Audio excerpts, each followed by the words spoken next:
कपूरवती, इतने दुखी हो कि अश्रु गिर रहे हैं और तुमने हमें बताया तक नहीं। बताओ क्या बात है? दासी के जीवन की समस्याओं में अपना समय नष्ट ना करें महारानी। कपूरवती, आपके उद्यान भ्रमण का समय हो रहा है महारानी। मैं पंखा झलने वाली को बुलाती हूँ।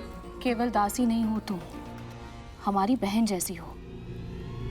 और तुम जानती हो कि हम तुम्हें ऐसी अवस्था में नहीं देख सकते हैं। बताओ ऐसा कौन सा दुख है जो तुम्हें भीतर ही भीतर खाया जा रहा है? यदि हमारे सामर्थ्य में होगा तो हम तुम्हारा दुख अवश्य दूर करेंगे। जो मैं चाहती हूँ महारानी वो संभव नहीं है। वो सब हम पर छोड़ दो, केवल अपने मन की बात बताओ। दीदी, बचपन से ही मैंने एक स्वप्न देखा है। मेरा विवाह किसी राजा से हो और मैं उनकी रानी बनूं। जन्म के बाद से जो कष्ट मैंने सहे, मैं नहीं चाहती कि उनकी छाया भी मेरी संतानों के भाग्य पर पड़े। और इसके लिए मैंने बहुत कुछ सहा, बहुत कुछ सीखा। हर ढंग से अपने आप को किसी राजा के योग्य बनाने का प्रयास किया है मैंने, किंतु मेरे भाग्य ने मेरे परिश्रम को पारिश्रमिक दिया ही नहीं। मैं सेविका बनकर ही रह गई। मेरा एकमात्र स्वप्न अधूरा रह गया, अधूरा रह गया। हमारे रहते ऐसा कभी नहीं होगा। हृदय से बहन माना है तुम्हें, और प्रथा के अनुसार दो बहनों का विवाह एक ही पुरुष के साथ हो सकता है। हम करवाएंगे तुम्हारा विवाह महाराज बुद्धिसेन से। कहीं मेरी आशा टूट ना जाए। आप वचन दीजिए मुझे।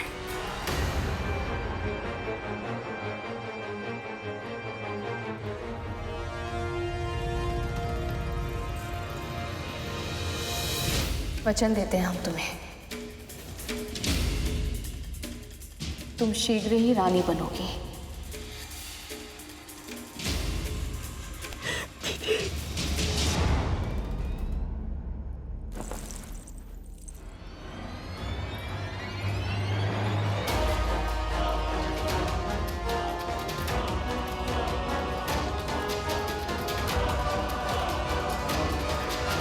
आप ऐसा सोच भी कैसे सकती हैं महारानी? आप अच्छी तरह से जानती हैं कि हम आपसे कितना स्नेह करते हैं और किसी पराई स्त्री के बारे में सोच भी नहीं सकते। और फिर भी आप चाहती हैं कि हम आपके साथ ये अन्याय करें। क्षमा कीजिए महारानी, हम आपकी ये इच्छा पूरी नहीं कर सकते। हमने कपूरवती को वचन दिया है राजन, आप अपनी पत्नी के वचन का मान नहीं रखेंगे?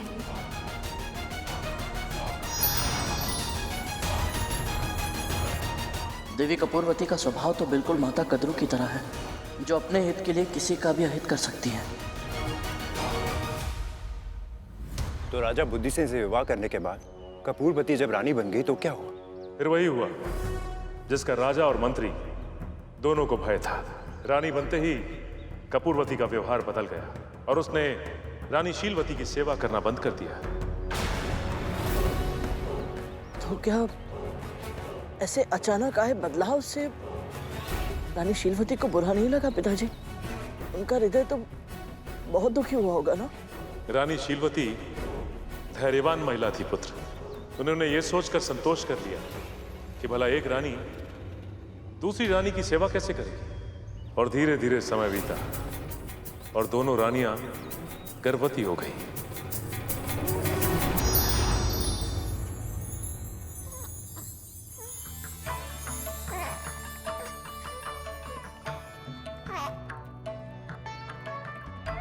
क्षमा छोटी रानी, आपका पुत्र गर्भ में ही प्राण त्याग चुका था।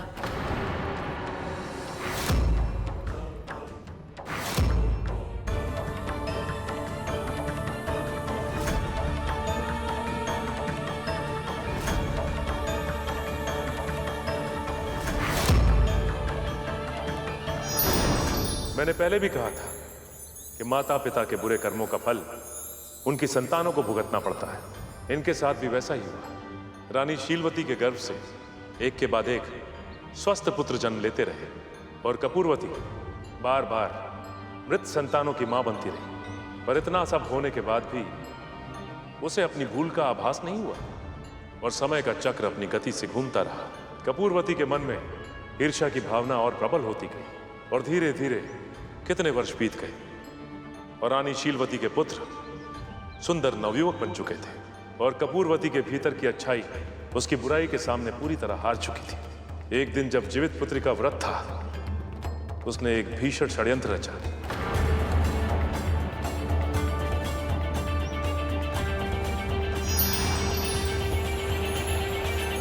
क्या कर रही हो मनोरमा? राजकुमारों के लिए भोजन बना रही हूँ छोटी रानी। ठीक है, एक काम करो, वहां से एक थाली ले आओ। जी।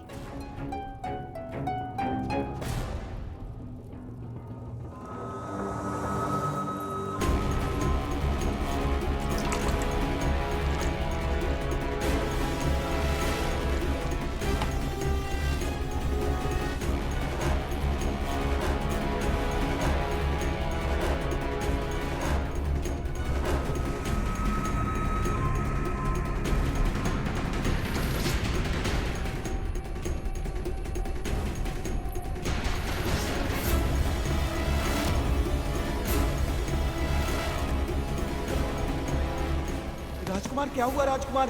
कोई अतिशीघ्र राजवैद्य को बुलाइए, कोई राजन को सूचना दीजिए।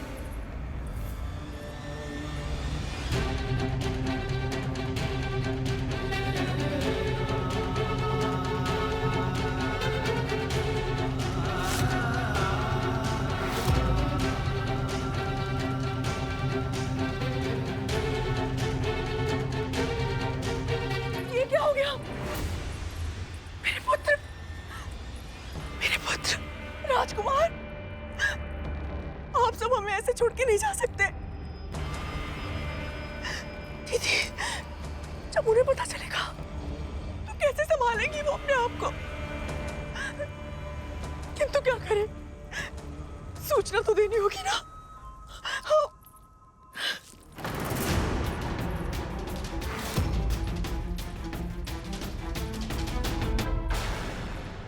ओम विष्णवे नमः। ओम विष्णवे नमः। ओम विष्णवे नमः। ओम विष्णवे नमः। ओम विष्णवे नमः। ओम विष्णवे नमः। ओम विष्णवे नमः। ओम विष्णवे नमः। ओम विष्णवे नमः। ओम विष्णवे नमः। दीदी, ओम विष्णवे नमः। ओम दीदी, आपके विष्णवे पुत्र नमः। ओम विष्णवे अब नमः। नहीं रहे, अब नहीं रहे।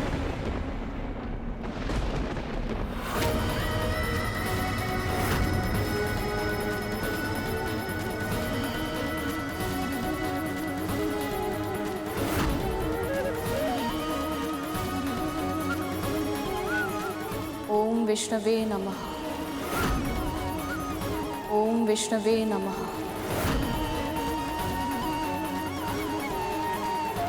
दीदी, आप सुन रही है ना?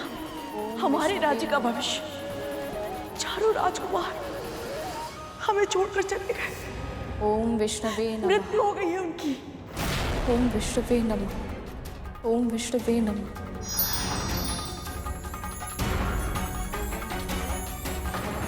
परंतु पिताजी, रानी शीलवती ने तो कोई अनुचित कार्य नहीं किया था, पर उनके साथ ऐसा अत्याचार क्यों? तुम्हारी तरह ये प्रश्न अनेक व्यक्तियों के मन में आता है। उन सभी को लगता है कि वो तो धर्म के अनुसार ही आचरण करते, सबके साथ अच्छा व्यवहार करते, तो फिर उनके साथ अनुचित क्यों होता है? किसी भी वस्तु को पाने के लिए उन्हें दूसरों की तुलना में अधिक श्रम क्यों करना पड़ता है? ऐसी स्थिति में उनके सामने दो ही विकल्प होते हैं, या वो अपना अच्छाई का कठिन मार्ग छोड़कर आसान मार्ग चुन लें।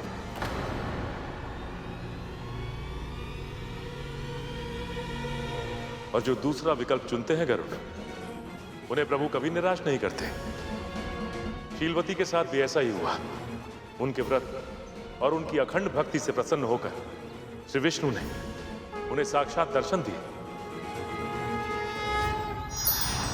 ओम विष्णवे नमः। ओम विष्णवे नमः।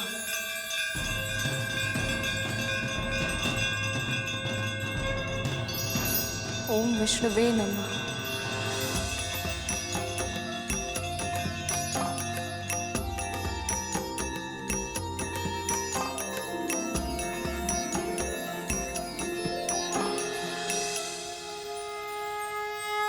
देवी शीलवती,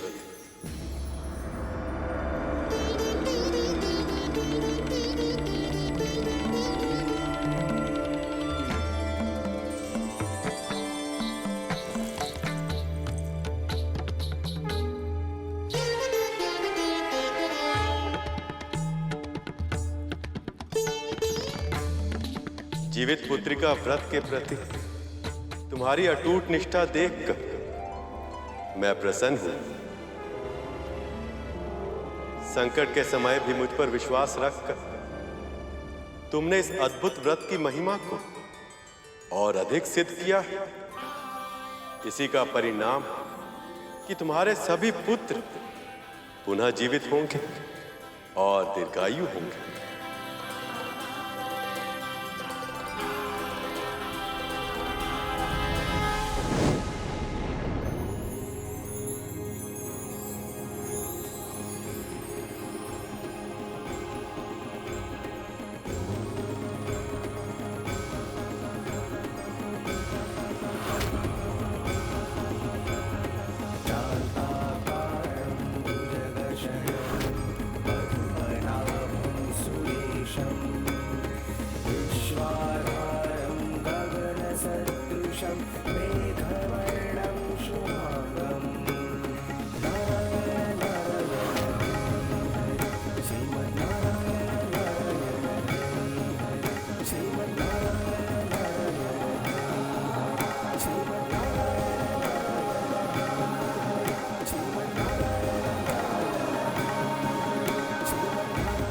कपूरवती, पिछले जन्म में सियार के रूप में तुमने इस व्रत का संकल्प किया था, पर बीच में ही तोड़ दिया।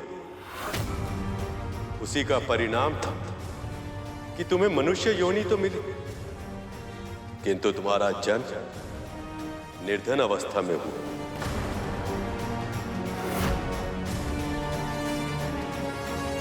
उसके बाद भी तुमने इस जन्म में अनेक पाप किए, जिसके फल स्वरूप तुम्हारी सभी संतानों ने तुम्हारे गर्भ में ही प्राण त्याग दी।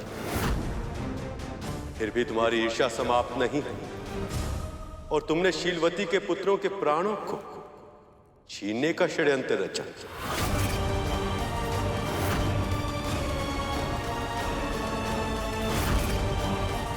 किंतु उनके मातृत्व की शक्ति के कारण तुम्हारा यह षड्यंत्र असफल हुआ।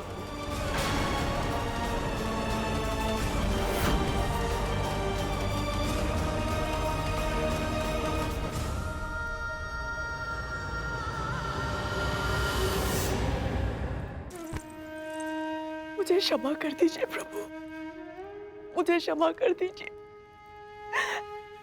मनुष्य बनकर भी मैं अपनी पशुता नहीं भूल पाई।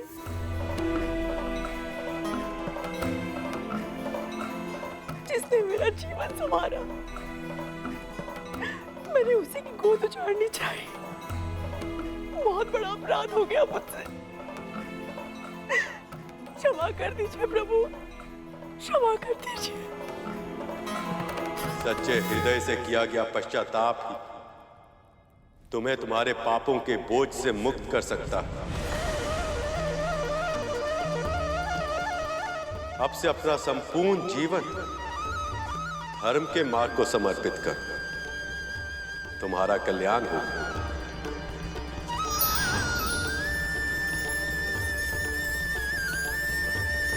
बड़ी माँ भी यदि मन से पश्चाताप कर ले तो शायद नाग भाइयों को जीवन दान मिल जाए।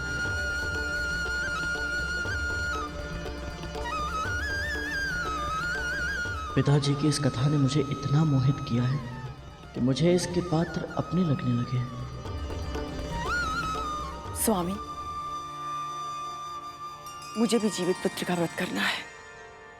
मुझे विधि बताइए आप।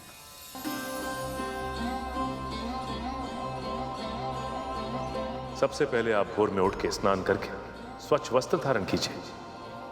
उसके बाद कुशा से बनी प्रभु की प्रतिमा को पुष्प, दीप, चावल आदि अर्पण कीजिए।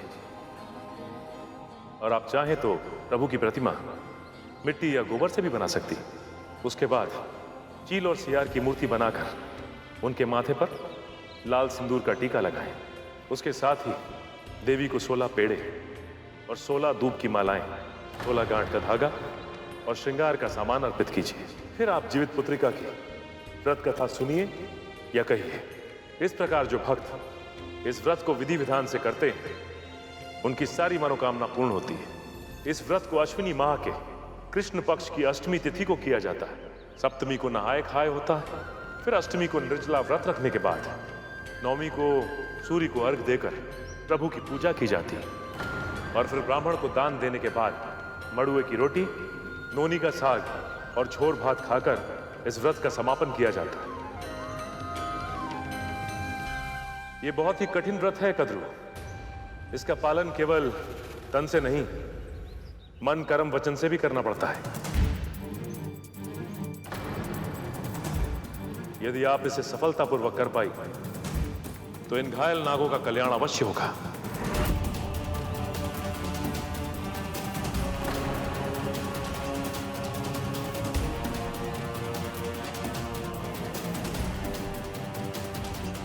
मैंने ये व्रत कभी किया नहीं है। मुझे भय लग रहा है कि मुझसे कहीं कोई भूल ना हो जाए।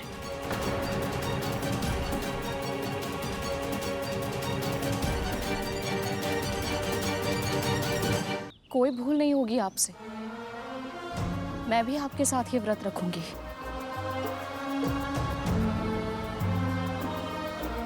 जब दोनों माएं साथ में प्रार्थना करेंगी तो नारायण कृपा अवश्य करेंगे। आप दोनों व्रत पर ध्यान केंद्रित कीजिए। पूजा की सामग्री मैं इकट्ठी करता हूँ। जब तक आपका व्रत चलेगा तब तक हम अपने भाइयों की रक्षा करेंगे माँ। जी माँ, हम अपने भाइयों का ध्यान रखेंगे।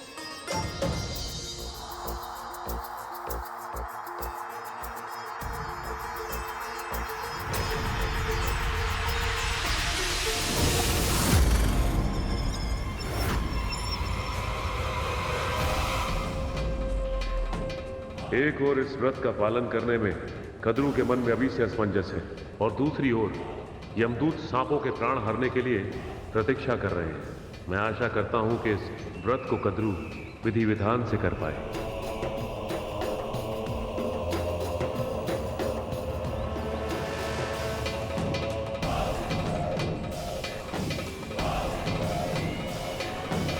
पिताश्री वहां क्या देख रहे हैं?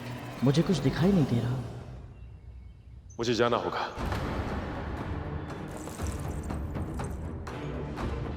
प्रणाम स्वामी।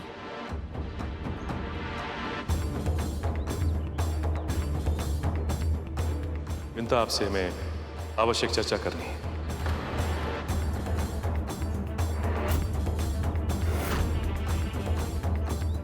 तनिक साथ आइए।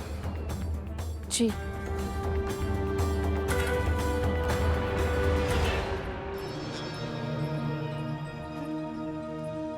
विंता, गरुड़ एक महत्वपूर्ण बालक है। उसका जन्म एक बड़े उद्देश्य के लिए हुआ है। अब उसका दायित्व और भी बढ़ने वाला है। इसलिए आपको निश्चित करना है कि वो कर्म और परिवार दोनों के बीच में संतुलन बना पाए, क्योंकि अब शीघ्र ही गरुड़ को एक बहुत महत्वपूर्ण कार्य सौंपा जाएगा। कौन सा कार्य स्वामी? प्रभु विष्णु और मां लक्ष्मी को मिलाने का कार्य।